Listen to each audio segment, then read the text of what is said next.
The crosstown schools have been on pause for so long now that the screensaver popped up. We'll give you the latest on when we might see these teams on the court again. Plus, I always say, the best snappers are the guys you don't know about because they're doing their jobs. You usually don't hear anybody's name until they mess it up. we're speaking Zach Zoglio's name tonight, but only for good reasons. What makes the Anderson long snapper so effective is ahead. And the high school basketball scene is heating up. Our guy Mike Dyer is with us to talk about some of the notable teams. From WCPO 9 Sports, this is Sports of All Sorts. What up? Welcome to Sports of All Sorts. I'm Reggie Wilson. COVID is making things difficult for our crosstown schools. Xavier and UC both dealing with postponed games, and although both programs are set to play again this week, it feels like you just can't trust it. We'll talk about it in a bit, but we start with losing a giant. One of the greatest figures in all of sports history, Hank Aaron, gone at the age of 86. Some of his biggest memories and moments happened right here, including his Major League Baseball debut in 1954. 20 years later, the Hammer hit his 714th home run to tie Babe Ruth's record at Old Riverfront Stadium. Former WCPO Sports Director John Popovich talked about that day with our Evan Millward. Marty was there. He had called it. Ritter Collette was a Hall of Fame writer from Dayton, and he had covered it. Davey Johnson was the manager of the Reds, and he had been the second baseman for the Braves at that time. Joe Morgan was there. He, of course, was a guy that looked up to Hank Aaron all along. So that to me, Hank Aaron is just one of those guys I never saw play, but boy, I wish I would have, because he was just phenomenal. I did meet him a couple of times, but I never got to see him play. I can listen to Papo all day. Well, let's get back to our top story. Xavier and UC both dealing with postponed games. Joining me to talk about it is ESPN 1530's Mo Egger. Mo, how tough is all the starts and stops for both of these programs to deal with? It's got to be tough. Athletes and coaches and teams are organisms of routine and habit. And when you break that routine and break that habit, it's got to be really, really difficult. Especially college basketball. College basketball, the season kind of has a cadence to it, right? There's a game during the week, there's a game on the weekend. There's a game during the week, there's a game on the weekend. You can kind of set your clock to it. And when that gets interrupted, and then you're not practicing, and you have to worry about everybody's health and safety, and then you have to get everybody back in shape, and you don't know when you're going to play again, it's got to be really, really difficult. And from a UC perspective, obviously they're trying to get their season back on course. That has to make it doubly frustrating. But also, Xavier has something to play for. This is a team that has a chance to be pretty good. And, we always talk about, God, a team in January that's pretty good, what might it be in March? Well, I think that's based on progress by playing and practicing, and all that's been broken up. That's got to be really hard for Travis Steele, and it's got to be really hard for every program in the country that's dealing with something similar. And many are, obviously. Travis Steele said, we'll get through all these games even if they have to play every other day. How optimistic are you about them completing their season? I'm optimistic that they'll finish. It's what route we take to get there. The NCAA tournament, we're going to have 68 teams in one location. I have a hard time believing, just based on watching the season play out to this point, that that's going to occur without interruptions. That seems far-fetched. We'll get to an endpoint. But, college football, we got to an endpoint. But how many different detours did we have to take to get there? With games being postponed, games being canceled, teams being judged against each other when they've played an unequal number of games. We're going to have something to an even larger degree in college basketball. We'll have a champion. We'll have a Final Four. It may not occur when it's currently on the calendar, but again, I wonder how many different stopping off points we're going to have to get off at before we can get to the end of the season. Before I let you go, do you have a Hank Aaron story you want to share? His last season as an active player was 1976. I was born in 1977. But as a student of the sport, I think there's a couple of different things I could tell you. Number one, whenever we talk about Hall of Fame voting, and inevitably, with the exception of Mariano Rivera, nobody gets voted in unanimously. Derek Jeter did. Greg Maddux did. Ken Griffey Jr. did. Johnny Bench did. And the example, I remember talking about this as a kid, the example that I've always used is in 1980, Hank Aaron was on the ballot. 8 people didn't vote for him. Now think about that. Somebody looked at his name on the ballot and said, for whatever reason, nah. If Hank Aaron doesn't go in unanimously, I don't want to hear about how anybody else should go in unanimously. I think the other 2 things would be, there's 3 thoughts that I have beyond that. Number 1 would be, whenever we do the exercise of, the Mount Rushmore of a certain city, like the Mount Rushmore of Cincinnati sports, if you did that exercise around the country, there aren't many athletes that would qualify in 2 different cities. Hank Aaron does, an icon in Milwaukee and Atlanta. There aren't many athletes that you could say that about, where they're iconic figures in multiple cities. I also think of just him statistically. There's a lot of younger fans who probably know that he hit a bunch of home runs, but don't realize how insanely good he was. 755 home runs with never hitting more than 47 in a season, a model of consistency. He had 3,000 hits that weren't home runs. And I guess my other thought would be, as much as I've always been sort of dismissive of the people who have been overly critical of players who did PEDs, if you understand anything about what Hank Aaron endured and what he went through in pursuit of Babe Ruth's record, he deserves to wear that crown. And if he had it taken away, it had to be taken away by somebody who did things the right way. And Barry Bonds did. He deserved to be the all-time home run leader, not because it's a mark that should go unchallenged, but it should go challenged by somebody who had more integrity than Barry Bonds did. That bothers me to this day, and I think it bothers most baseball fans. A lot of talk about that these last couple of days. Mo, thanks so much for taking the time. So I want to hear from you. How confident are you that Xavier and UC will finish their basketball seasons? Tweet me at Reggie Wilson TV and make sure to use the hashtag SOAS. We have much more on the pause and play from the Bearcats side coming up. We'll talk to Justin Williams about how the Bearcats are dealing with the postponed games. Welcome back. Long snapper may be the most anonymous position in football, but Zach Zoglio is making quite the name for himself of late. After playing in the Blue-Gray All-Star game on Monday, Keenan Singleton has more on the underrated player from Anderson. Wow, that thing just sailed on Zach Yossi. Holy smokes. It may be the first rule of long snapping. Don't do anything to get talked about.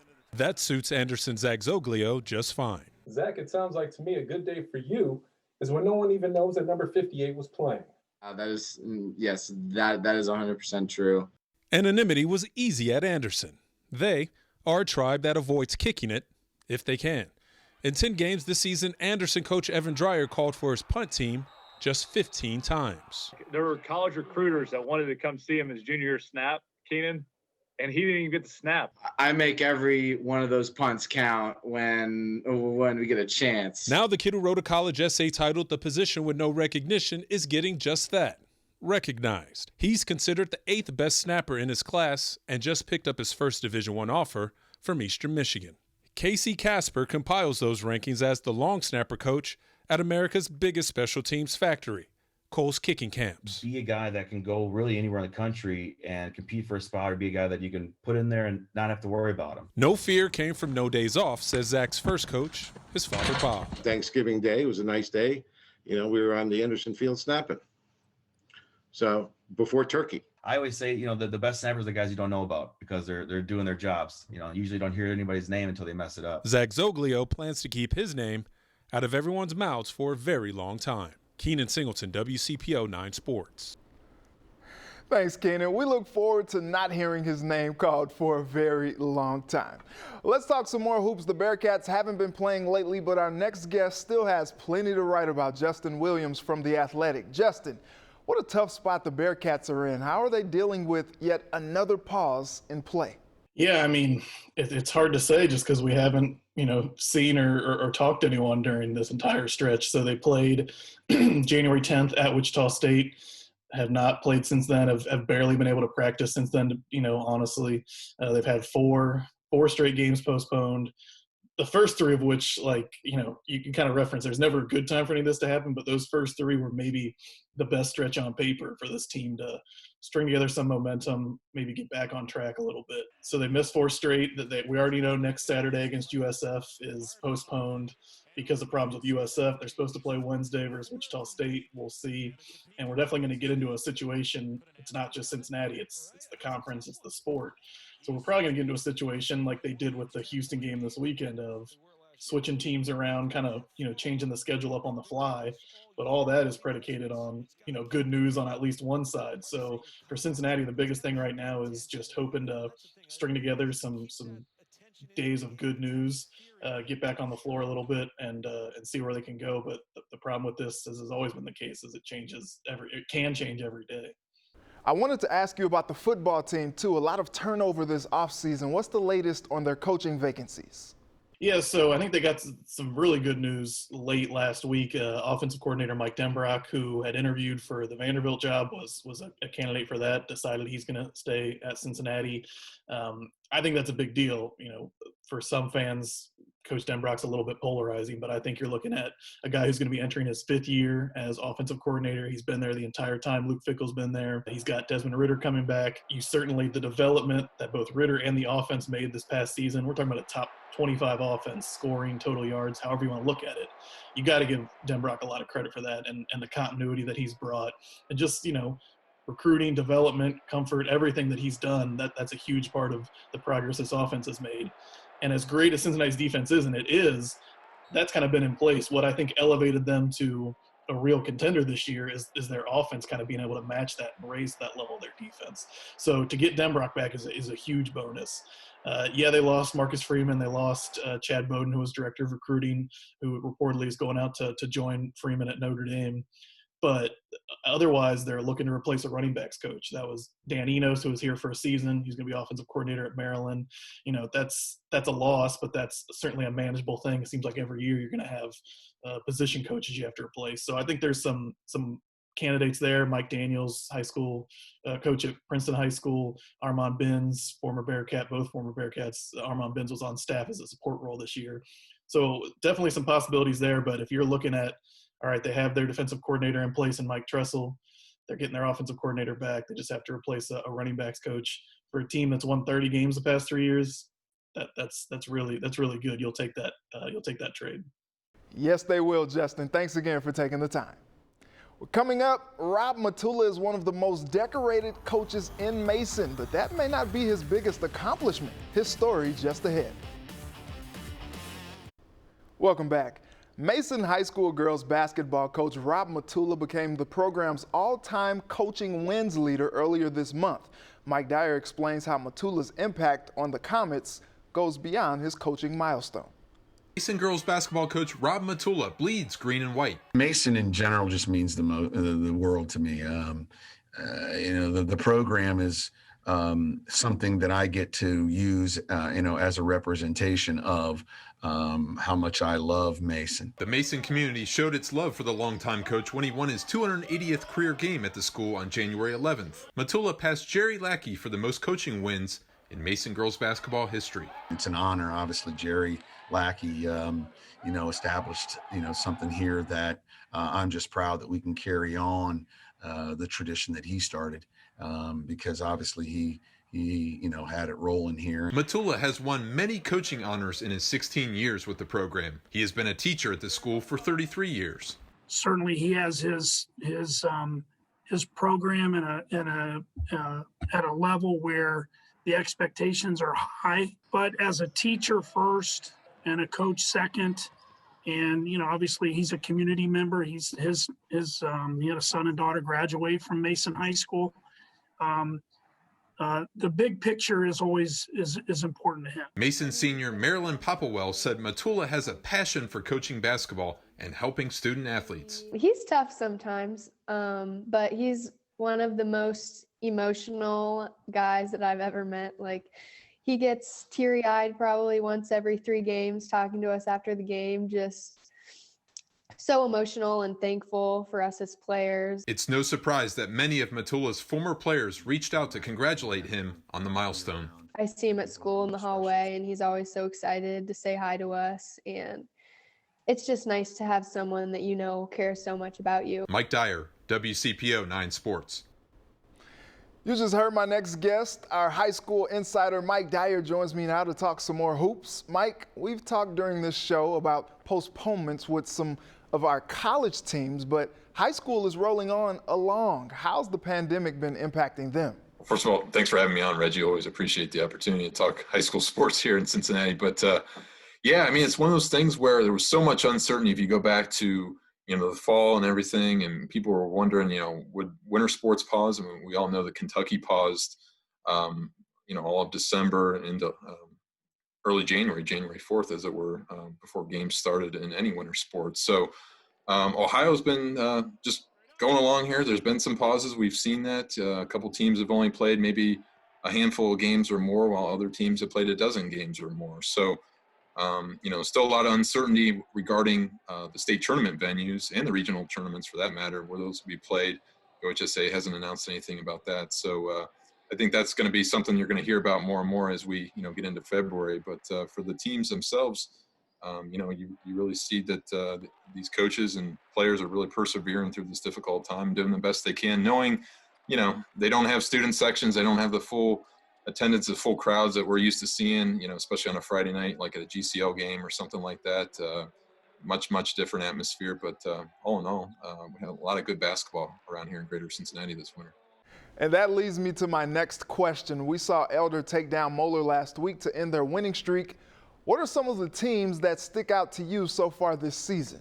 Well, just starting in Division I, Reggie, you have to look at Elder and what they've been doing this season. A 14-1 start, defeated LaSalle this weekend, obviously took care of business against Moeller and snapping their 88-game winning streak against Southwest Ohio teams. Very significant, as you mentioned just a second ago. Give a lot of credit to Coach Joe Schoenfeld there with the Panthers, doing a great job. And Elder's off to the best start since 2014 and 2015 season.